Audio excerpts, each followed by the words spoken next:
വിശുദ്ധ മത്തായിയുടെ സുവിശേഷം 19-ാം അധ്യായം 16 മുതൽ 22 വരെയുള്ള വാക്യങ്ങൾ. ധനികനായ ഒരു യുവാവ് നിത്യജീവൻ പ്രാപിക്കുന്നതിനുള്ള മാർഗം അന്വേഷിച്ച് യേശുനാഥന്റെ അടുക്കൽ എത്തുന്നതും യേശുനാഥന്റെ മറുപടി ഉൾക്കൊള്ളുവാൻ കഴിയാതെ നിരാശയോടുകൂടി മടങ്ങിപ്പോകുന്നതുമാണ് നാം ഇന്ന് സുവിശേഷത്തിൽ വായിക്കുക. യേശുനാഥനെ സമീപിക്കുന്ന യുവാവ് ഏറെ ഭക്തനായൊരു മനുഷ്യനാണ്. ഇസ്രായേലിന്റെ വിശ്വസ്തനായ ഒരു വ്യക്തിത്വമാണത്. കാരണം ദൈവത്തിന്റെ കൽപ്പനകളും ചട്ടങ്ങളും പാലിക്കുന്നുവെന്ന് അഭിമാനപൂർവം ആ യുവാവ് പറയുന്നുണ്ട്. തൻ്റെ ജീവിതത്തിൽ തനിക്ക് നൽകപ്പെട്ടിരിക്കുന്ന നിർദ്ദേശം അനുസരിച്ച് താൻ ജീവിക്കുന്ന സമൂഹത്തിന്റെ വിശ്വാസ പാരമ്പര്യങ്ങളെ മുറുകെ പിടിച്ച് മുന്നോട്ട് പോകുന്ന ഒരു മനുഷ്യൻ. എന്നിട്ടും താൻ ചെയ്യുന്ന കാര്യങ്ങൾ നിത്യജീവനെ തികയുമോ എന്നറിയാതെയാണ് യേശുനാഥന്റെ അടുക്കൽ എത്തുന്നത്.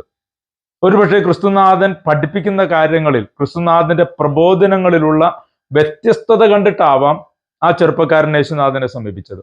തങ്ങളുടെ ഗുരുക്കന്മാർ പറയുന്നതിൽ നിന്ന് ഏറെ വ്യത്യസ്തമായൊരു കാഴ്ചപ്പാട്, അത് ദൈവത്തെ പറ്റിയാവാം, സ്വർഗത്തെ പറ്റിയാകാം, ഒക്കെ നൽകുന്ന ഒരു വ്യത്യസ്തതയുള്ള കാഴ്ചപ്പാടിനെ പറ്റി ബോധമുള്ളത് കൊണ്ടാവാം ആ ചെറുപ്പക്കാരൻ യേശുവിനെ സമീപിച്ചത്.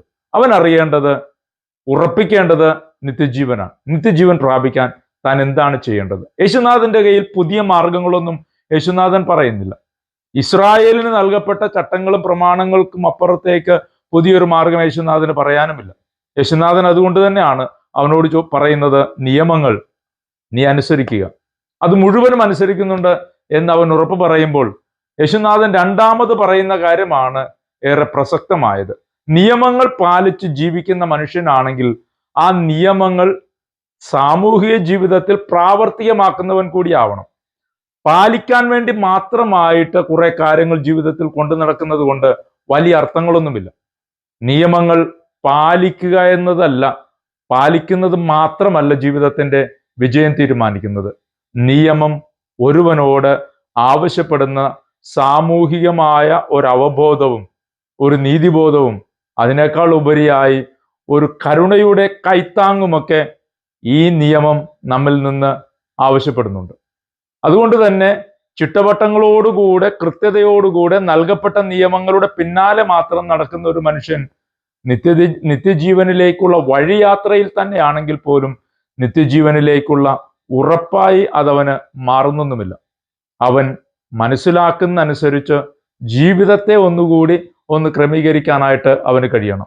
ജീവിതത്തിലെ ഓരോ കാര്യങ്ങളിലും, അവൻ ചെയ്യുന്ന ഓരോ കാര്യങ്ങളും ദൈവത്തെ പ്രീതിപ്പെടുത്തുക മാത്രമല്ല, മനുഷ്യനു കൂടി, ചുറ്റുവട്ടത്ത് നിൽക്കുന്ന മനുഷ്യനു കൂടി ഉപകാരപ്രദമായി തീരണം.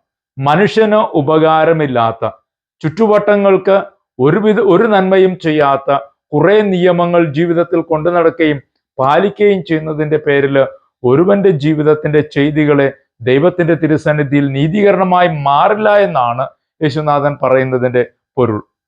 നമ്മുടെ ജീവിതത്തിലും നാം കുറെ കാര്യങ്ങൾ ചെയ്യുന്ന മനുഷ്യനാണ്. ഭക്താനുഷ്ഠാനങ്ങൾ കൊണ്ട് ജീവിതത്തെ ബലപ്പെടുത്തുന്ന മനുഷ്യരാണ്.